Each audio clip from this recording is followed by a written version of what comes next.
Hey, Mustang Stampede. I'm out here with a 2011 Mustang GT California Special. Someone was on my check engine light for a crank relearn after you've changed out your clutch in this car.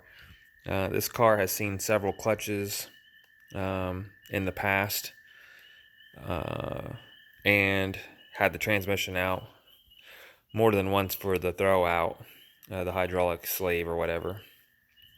But anyway, last summer I got a check engine light that reminded me of the crank relearn thing, but when I pulled the code, it wasn't. It was actually for these two sensors right here. That is the part number for that one. And then there's a part number for this one right here. Okay. I don't think it says on the bag, but basically one is for the intake. One is going to be for the exhaust. Right? So, and these are basically right up here on the firewall.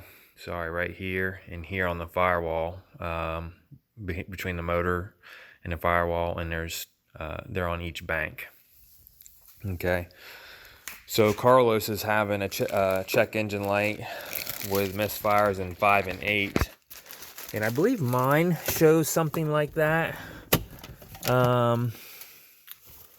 With this check engine light as well, and I haven't pulled the code in a while, so I told him I'd come out here,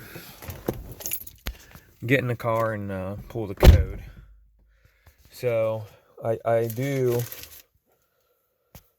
like, for when I pull things, and plugging in the tuner, that all the accessories are basically off, right? And the only things on right now are the lights from when I open the door. So let me go ahead and plug in this SCT tuner. Hopefully I can feel for it down here, and I'll pull the codes, and then I'll be able to make comments to Carlos 50 in YouTube to see if his codes are matching my codes.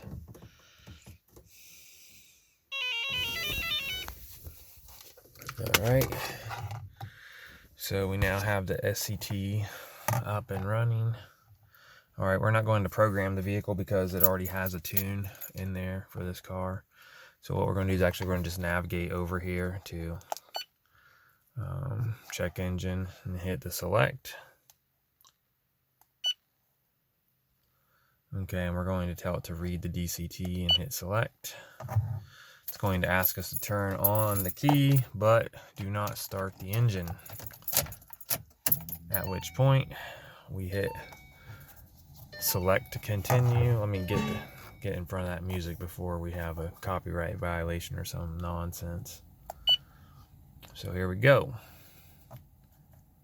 I got a P0059 and a P0115.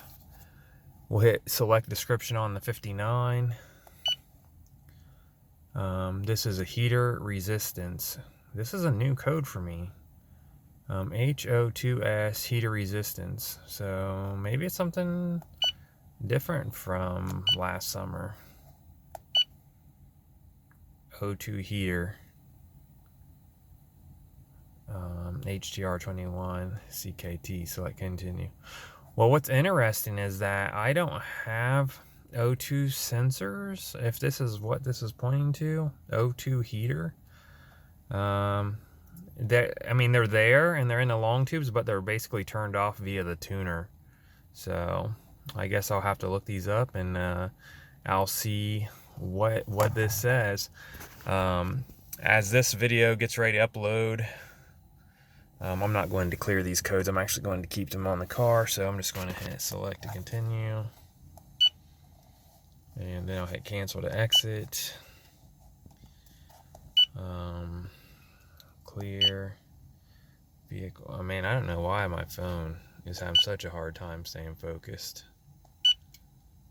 Okay, so there we go, Carlos. That's what we got. So other news for the channel: my 2005 diesel truck decided that it is done. It is currently hydrolocked. It's going to my buddy to get some new injectors and get the fluid. We're pretty sure that the EGR cooler cracked and spit fluid into, I think he said the number 8 cylinder. So it won't crank right now. He tried once because he brought his laptop over to bring the codes or whatever, and he's like, nope, that's hydrolock. So, which we knew I was losing coolant like crazy anyway. So that sucks because it's a super busy time of year for me for getting ready to do my side hustle stuff with mowing grass and lawn care and any kind of tractor work that people may want or ask for. I usually use a truck to pull that around. Plus it's fishing season and that truck pulls the boat. Also, today in the mail, I got my C8 Corvette strut covers. So now that I'm done with this, I will be making the install video for those C8 strut tower covers that were sent over by Angry Off-Road.